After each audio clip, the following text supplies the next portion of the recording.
हरे कृष्णा, राधे राधे। आज इस वीडियो में आपको भादो यानी भाद्रपद माह के व्रत और त्योहार बताते हैं। भाद्रपद, जिसे हम भादो या भद्रा भी कहते हैं, हिंदू कैलेंडर का छठा महीना होता है। इस बार भाद्रपद की शुरुआत रक्षाबंधन के बाद पूर्णमासी से हो गई है। चूंकि इस पूर्णिमा पर चंद्रमा भाद्रपद नक्षत्र में आता है, इसीलिए इसे भाद्रपद कहते हैं। भाद्रपद इस साल 2020 में 4 अगस्त से 2 सितंबर 2020 तक होगा। भाद्रपद के महीने में पीले रंग के वस्त्र धारण करने चाहिए। इससे हमारा मन और शरीर उत्तम स्थिति में रहता है। भाद्रपद का अर्थ है भाद्र परिणाम देने वाले व्रतों का महीना। भाद्र का अर्थ है कल्याण करने वाला, यानी कल्याणकारी परिणाम देने वाला महीना। ये महीना लोगों को व्रत, उपवास, नियम तथा निष्ठा का पालन करवाता है। ये व्रत भगवान कृष्ण की भक्ति, उनकी पूजा के लिए सर्वोत्तम होता है। इसी महीने में बलराम जयंती, कृष्ण जयंती और हमारी राधाष्टमी होती है। तो अब मैं आपको डिटेल में बताती हूँ।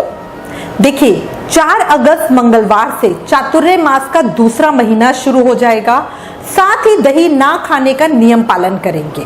भादों में तिल का प्रयोग करना बहुत अच्छा होता है।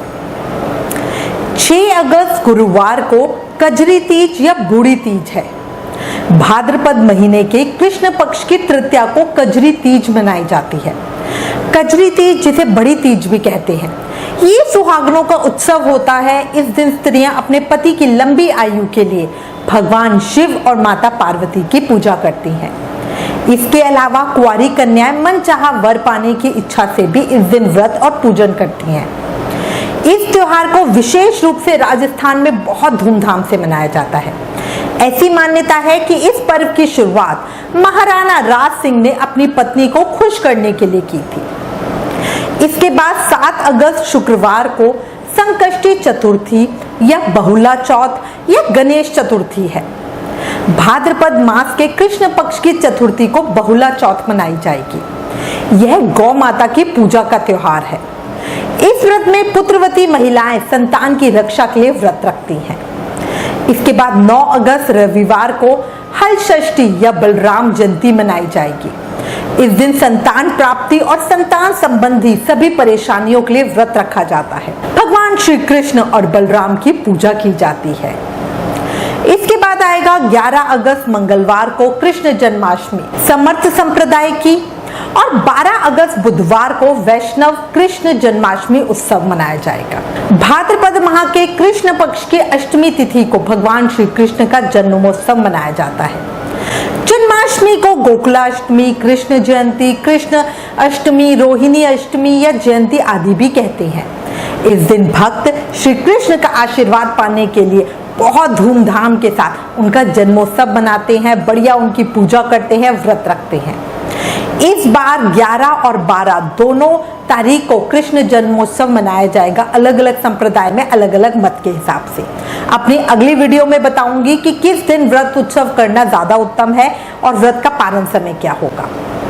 13 अगस्त वीरवार को नंदोत्सव के साथ गोगा नवमी है। इस दिन सभी भाई राखी हाथ से उतारकर उनकी पूजा करते हैं। 15 अगस्त शनिवार को अजय एकादशी के साथ ही स्वतंत्रता दिवस भी है। 16 अगस्त रविवार को प्रदोष व्रत कृष्ण पक्ष किया जाएगा। साथ ही सिंह संक्रांति, गोवस्त्र पूजा, ओक द्वादशी, गोवत्स द्वादशी की पूजा भी की जाएगी। भाद्रपद मास में कृष्ण पक्ष की द्वादशी तिथि को गोवत्स द्वादशी मनाई जाती है। इस दिन महिलाएं गायों और बछड़ों की पूजा करती हैं। इसके बाद प्रसाद के रूप में अपने बच्चों को नारियल देती हैं।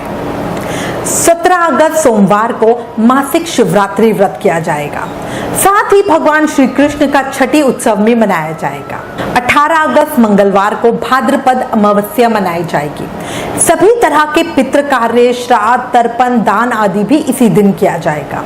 इसके बाद 19 अगस्त बुधवार को भाद्रपद अमावस्या और भादो एकम एक ही दिन है। प्रतिपदा तिथि का क्षय हो रहा है, इसीलिए ही पितृ कार्य हमने एक दिन पहले 18 अगस्त को किए हैं। 21 अगस्त शुक्रवार को हरतालिका तीज के साथ ही वराह अवतार जयंती भी मनाई जाएगी। हरतालिका तीज सुहागन स्त्रियों के लिए बड़ा ही महत्वपूर्ण होता है। ये व्रत भाद्रपद माह के शुक्ल पक्ष की तृतीया तिथि को पड़ती है। कहते हैं सबसे पहले माता पार्वती ने भगवान शिव को पति रूप में प्राप्त करने के लिए ये कठिन व्रत किया था।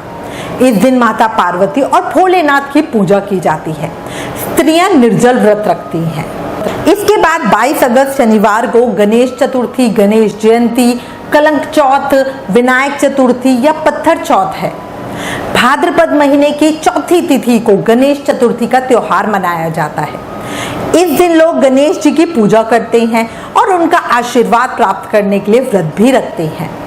गणेश चतुर्थी पर प्रसाद के रूप में गणपति का पसंदीदा मोदक और लड्डू का भोग लगाया जाता है। भक्त उन्हें घर पर विराजित करते हैं, उनकी पूजा करते हैं नियम के साथ। इसके बाद 23 अगस्त रविवार को ऋषि पंचमी का व्रत किया जाएगा। भाद्रपद माह के शुक्ल पक्ष की पंचमी तिथि को ऋषि पंचमी मनाई जाती है। इस दिन सभी सातों संतों यानी सप्त ऋषियों की पूजा की जाती है। इन्हीं सप्त ऋषियों ने संसार को सच्चाई के मार्ग पर चलना सिखाया था। ऐसी मान्यता है कि ऋषि पंचमी के दिन व्रत रखने से मनुष्य के सभी पिछले जन्मों के पाप मिट जाते हैं। ये व्रत स्त्रियां भी जरूर रखती हैं ताकि पीरियड्स में हुई गलती की माफी मिल सके। सप्त ऋषियों के नाम क्या हैं? ऋषि कश्यप, ऋषि अत्रि, ऋषि भारद्वाज, ऋषि विश्वामित्र, गौतम ऋषि, वशिष्ठ ऋषि, जमदग्नि ऋषि।